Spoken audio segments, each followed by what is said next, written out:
gardening sisters, and in today's video we are going to be attempting to soil block for the very first time.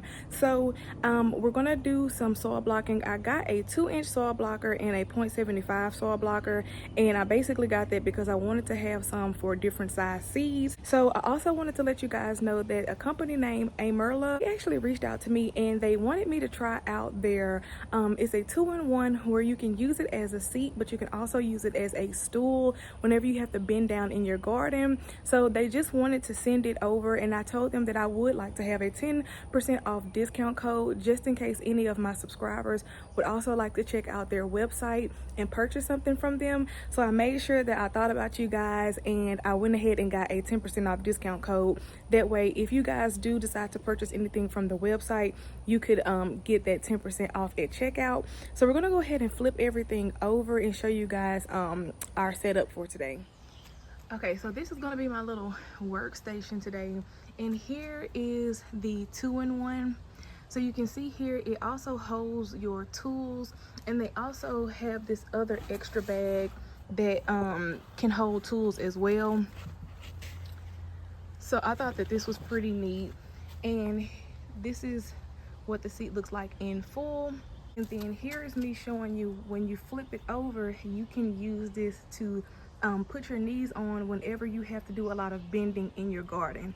So I absolutely will be using this. I can't wait to use it. I'm going to use it today as far as using it as a seat.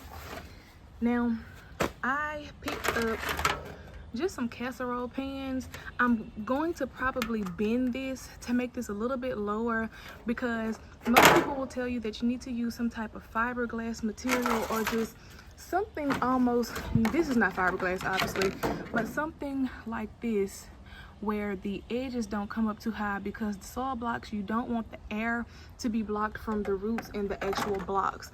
So I got those after I had already seen these. I just went ahead and picked up 2 of those. So I'll probably be putting my smaller blocks here and my larger blocks in this one. I also finally got me a soil sifter off of Amazon, and I will link all of this stuff in the description box if you guys are interested in using it. I just went ahead and purchased the soil sifter. I know a lot of people use the hack from the dollar store. I checked a lot of my dollar stores, they just didn't have it, so I just went ahead and bought me one. This is the one, the 0.75 soil blocker, and this makes 20 blocks at one time. So that's that one. And then here is the 2-inch one that I got off of Amazon. So the bigger one is Amazon, the smaller one is Johnny Select. And now I'm just gonna go ahead and set you guys up. We're going to sift our soil, and then we are going to go ahead and start making our soil blocks. And we're just gonna pour it in. We'll see how well it works.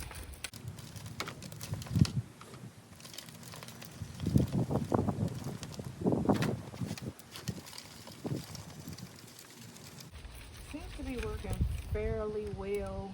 You guys can see that these pieces like this are still able to get through, but they aren't as big as these chunks that you see here. So I'm just gonna keep shaking.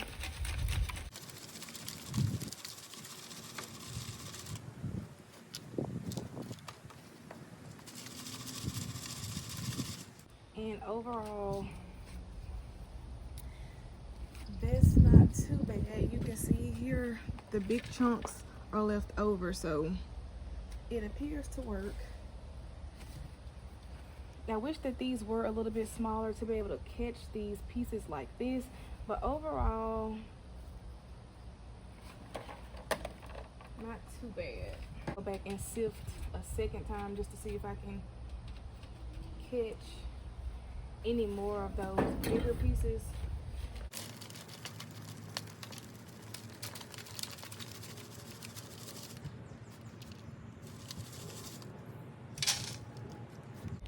So this is what it's looking like now.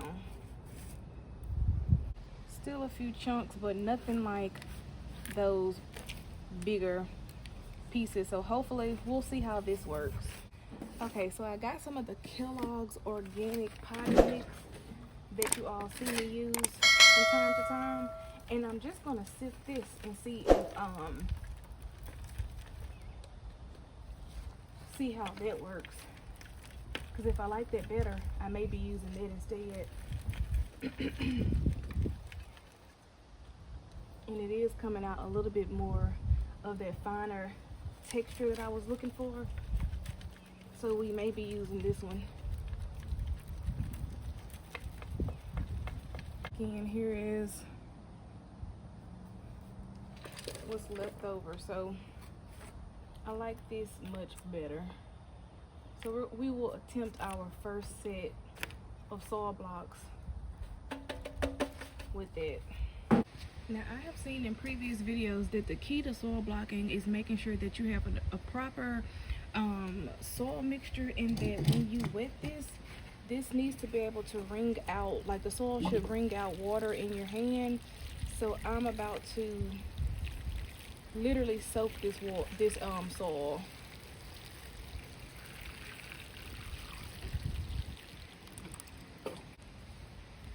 But it should squeeze out like that. Probably drain some of this excess water off, maybe. Let some of that water drain out. And let's see. Yes, it still rings with water, so that is what I'm about to go with this consistency and see what happens.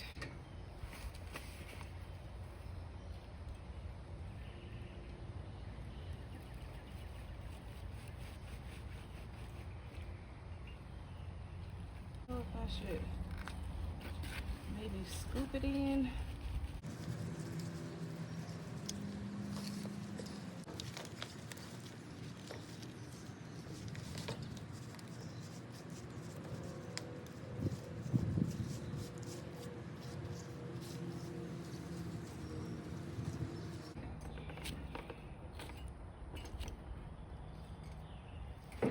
And that didn't turn out too bad.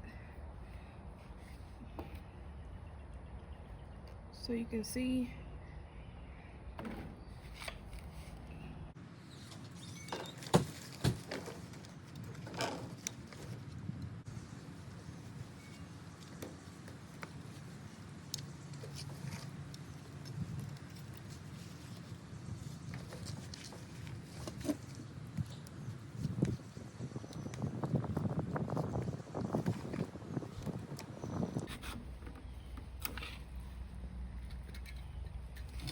these are what the 2-inch ones will look like.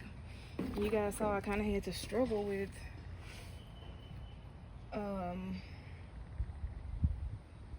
getting the blocks or getting the soil in the blocks, but these don't look bad. So I'll probably do more of the 2-inch ones for today, and I may go back to the 0.75 one, but I'll get some more soil mixed up and then we'll make some more soil blocks.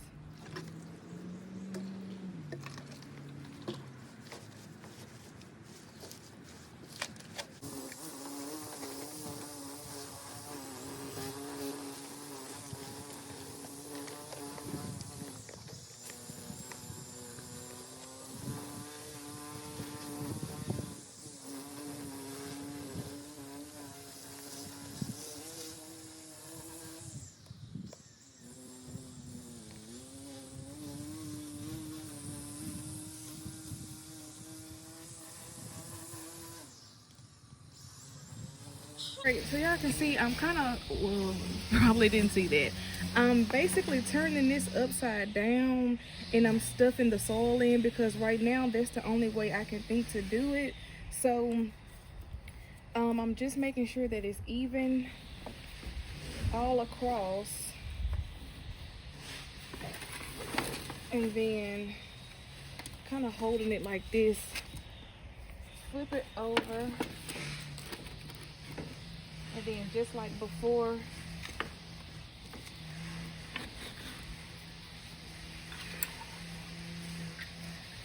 and those came out even better. So that little method seems to work for me. I'm definitely gonna have to keep some WD-40, because I'm pretty sure that liquid shouldn't be coming from the bottom or like when I hold it upside down, but that's the only way I can do it. So that's the first two set of the 2-inch blocks. Let me see if I can get about 2 more on here.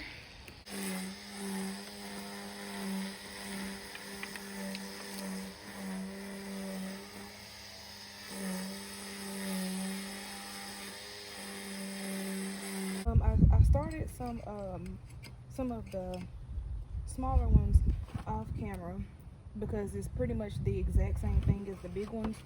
They're just smaller. I do think that the key is, like they said, to make sure that your soil is sopping wet, because you want to make sure that it can hold the form. But I think that my soil mixture could have been better, meaning less of those smaller little pieces. But these don't really look too bad, so this is what I'm gonna go with. Same thing, kind of just flipping it over and manually kind of making sure it's in even, and then I kind of go across the bottom of it and swipe it like that, and then fill in wherever is necessary. So I will say that with this 0.75 one, the holes aren't as noticeable. Like when I punch it, I think I'm actually still gonna have to manually go and put the holes in, but I don't care about that because they're still, at this point I've made 60 soil blocks, because this one is not 60. Oh yeah, 60 soil blocks, and this will be 80. I feel like the smaller one is less labor intensive compared to the larger one, because they're easier to fill. So I may do one more on this side and then we'll be done with these, because I mostly probably do, like I said, my smaller seeds. All right, so for 2 of my trays, I was able to fit 5 seeds, and 5 rows. And then for the other 2 trays, I only did 4. I've already went in and added my first variety of cucumber, and I need to show y'all the variety. But basically each variety of each thing that I'm planting, I'm going to go in with I'm going to start 4 seeds. Start 4 plants, and I'm not going to double sow. So 1 seed per pod.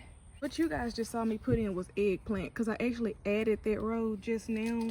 But here are the 4 varieties of cucumber that were originally only supposed to be in there. The rest of them and everything else is going to go that way. I'll do this in my squash tray on camera with y'all, and then everything else I'm going to go off camera. I think I'm going to come back and plant some stuff with y'all in those smaller cells, the 0.75, and then that'll pretty much be it. But I'm pretty much going to be starting beans, cucumber, squash, zucchini, and then I still haven't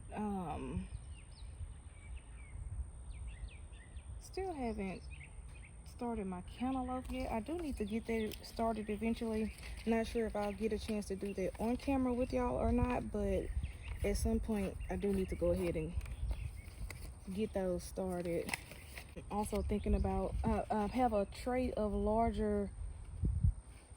one of my larger 2-cell trays.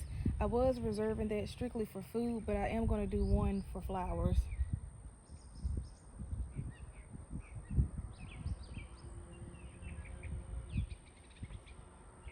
My squash varieties here,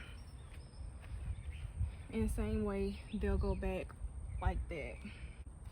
And I forgot that squash seeds are very big, so I may even have to make these holes a little bit bigger. Although these holes seem pretty big, so I may just kind of lay them down. Yeah, that will work.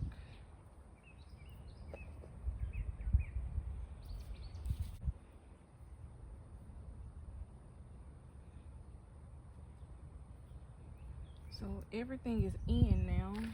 Everything is already labeled. So now we just need to cover them.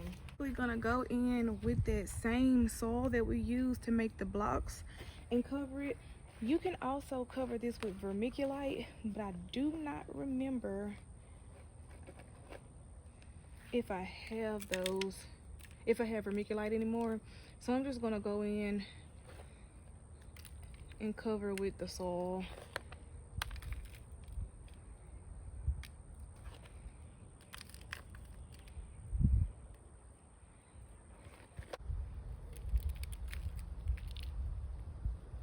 And you just want to make sure that the soil you cover it with is free of those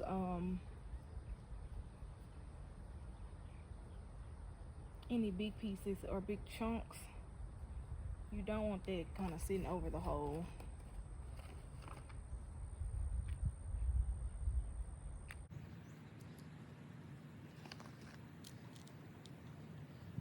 And for the most part, when it comes to watering, I'm going to be bottom watering these. So that's why I needed to make sure that this wasn't too, the sides of this container aren't too tall, like I said, to keep from blocking the airflow. And then I also need to be able to bottom water it. So we're gonna go ahead and get the rest of these seeds started and put in place, and then I'll be back with my smaller one. I got to my last loofah seed, and if you guys can see right here, those two little humps or kind of that little area right there, that is the eye area. And you can soak these seeds, but it is also recommended that if you're struggling with germination, to find that area and just nip right at the end of it, kind of clip it like that. That should help with the germination of your loofah seed. So I thought that was interesting enough to show. So I'm just gonna go ahead, finish covering these, and then I'll be back with the smaller one. All right, y'all, so since I'm first starting these just now, I'm gonna quickly just kind of hit these across the top because I'm kind of nervous to even do that. So I don't want to water these too much because I don't want the soil blocks to get too bogged down. But I do want the top of them where the seeds are to kind of get some moisture in order to germinate.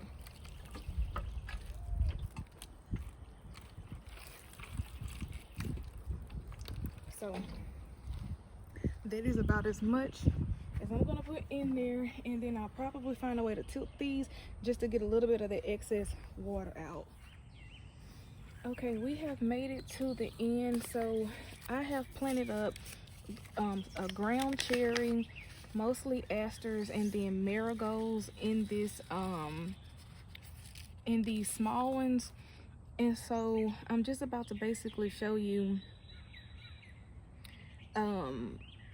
all I'm doing, just taking the tiny seeds, dropping them in the hole that I created with my little thing right here, because I told you guys that the 0.75 one did not make good holes for me.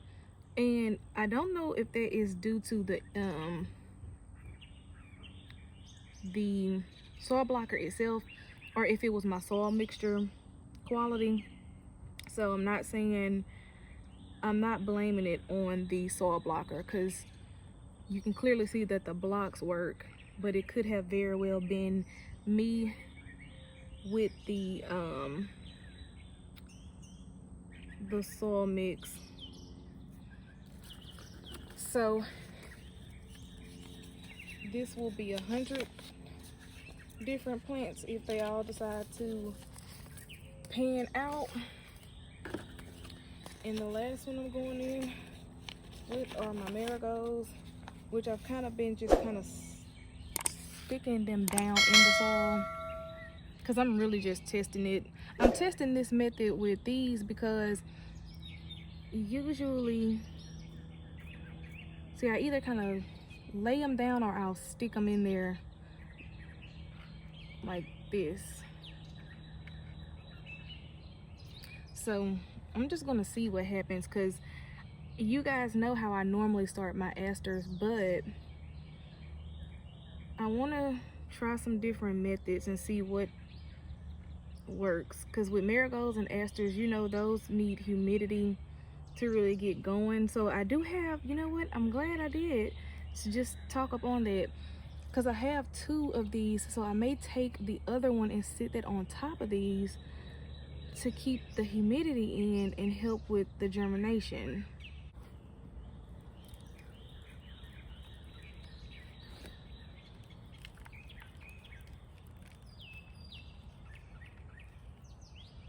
And we're just gonna see how this method does for me, because this really would help me a lot if I could get my flower started off this way. I could get a lot more flowers started off in a smaller space. So, and because I don't have that much water left in here, I'm gonna kind of water it like this, so that way it doesn't become too waterlogged at the bottom. So this should be good enough, so that way when I do it like this, the humidity will stay in. And then I will come back in another video and update you guys on these. All right, y'all, so that's gonna be it for today's video in the starting the seeds in the soil blocking method. And this method is supposed to be better because it reduces down on the amount of those containers that we have to use whenever we are starting seeds. It's also supposed to be better for the plant because of the root systems. They are supposed to be able to develop better, opposed to hitting those pots and then becoming root bound, because they kind of start to circle around each other. So I am going to be doing that as a comparison to see if it really makes a difference. But I can say that it for sure helps with me not having to worry about getting a bunch of cups and getting them labeled and things like that. So we are going to see how this plays out. So I want to thank you guys so much for watching. If you like this video, please do give us a big thumbs up. Don't forget to like, comment, and subscribe, and also turn on your notification bell so that you will be notified every time we post new content. And until next time, I will see you guys in the next video.